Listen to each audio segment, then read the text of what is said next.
você poderia pensar dela? A Hannah Arendt é uma pensadora judia alemã, fugiu do nazismo, claro, né? E ela, o fundamento do pensamento dela é identificar a origem do pensamento totalitário, né? Tanto é que a obra capital dela se chama... Tentar achar a raiz, Isso, de onde começa. As Origens do Totalitarismo, né? Que é um livro central da obra dela. A condição humana. E para os tempos que vivemos, né, ela escreveu um pequeno livro precioso, que na verdade é uma coleção de reportagens que ela fez, de textos ensaísticos, reportagens, sobre o julgamento da Adolf Eichmann em Jerusalém. Adolf Eichmann é um nazista que fugiu da Alemanha, né? E é o cara que operacionalizou, digamos assim, a solução final. Você tem uma ideia, ele foi mandado para a Hungria, ele mandou embora da Hungria coisa de 430 mil judeus para a morte. Cara, dos 700 e poucos mil que havia. Era uma máquina de matar de um Era jeito... uma máquina de matar. Ele fugiu da Alemanha quando cai o nazismo, ele foge para a Áustria, da Áustria ele vai para a Argentina. E fica na Argentina. Mengele também, né? O Mengele também. E depois Brasil. E o Eichmann fica na Argentina, ali, escondido. Certo. Mas aí a Mossad e o Shin Bet o acharam.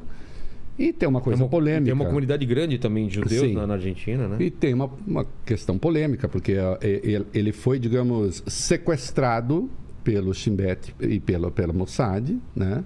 E foi levado para ser julgado em Jerusalém. Não foi pelos meios legais, de tradição e tudo mais? Não. A galera não queria arriscar. Isso aconteceu em 1960. Tá. Ele foi raptado, ou foi capturado, eu prefiro, porque ele é um criminoso de guerra. Claro.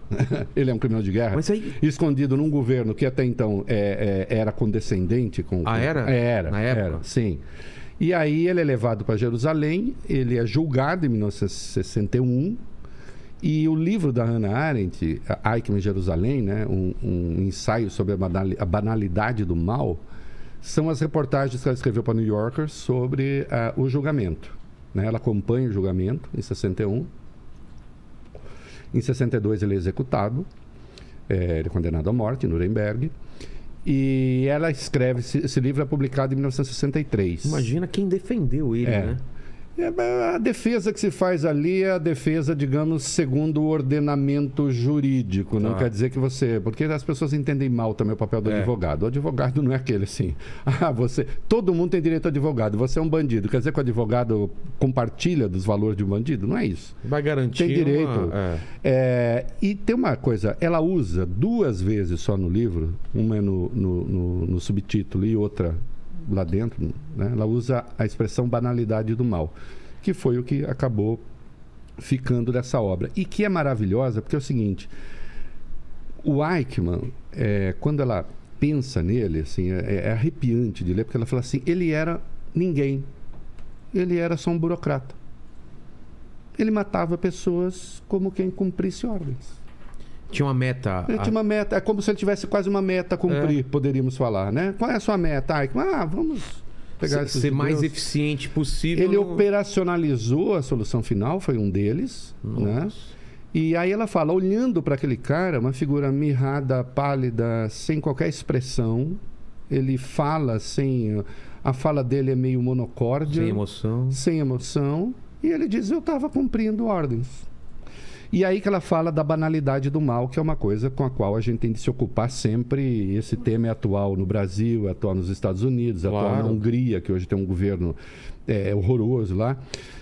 O que é a banalidade do mal? A banalidade do mal nem é o mal que você faz todo dia, não é nesse sentido. O banal, porque todo dia você está matando pessoas. Não é só isso. É você não se dar conta do horror daquilo que está sendo feito. Entendi. Entende? Você não se dá conta da gravidade das coisas.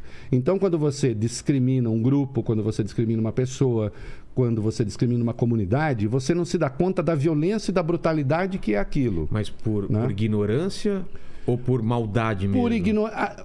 Aí que tá. Quando ela fala da banalidade do mal, ela nem entra...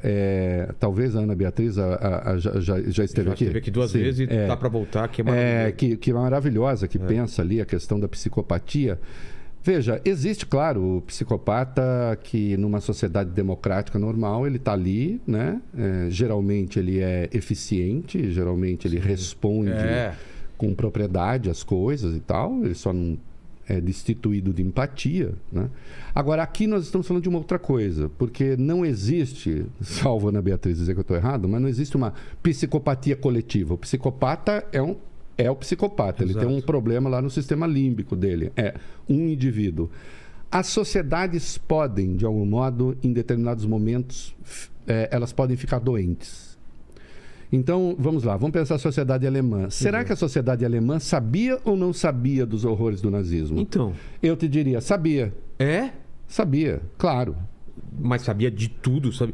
Campo de concentração. Podia não saber, campo de concentração, sim. Podia não saber da solução final. Mas quando os judeus foram enviados para os guetos eram conhecidos. Entendi. Né? Então eles sabiam. Sim, dos campos de concentração, que eram chamados campos de trabalho, sabiam também. Né? Mas não sabia os horrores que se praticavam ali. Mas espera aí, mas você colocar num campo uma comunidade cujo crime é ser judeu... E ok, e para você tá bem?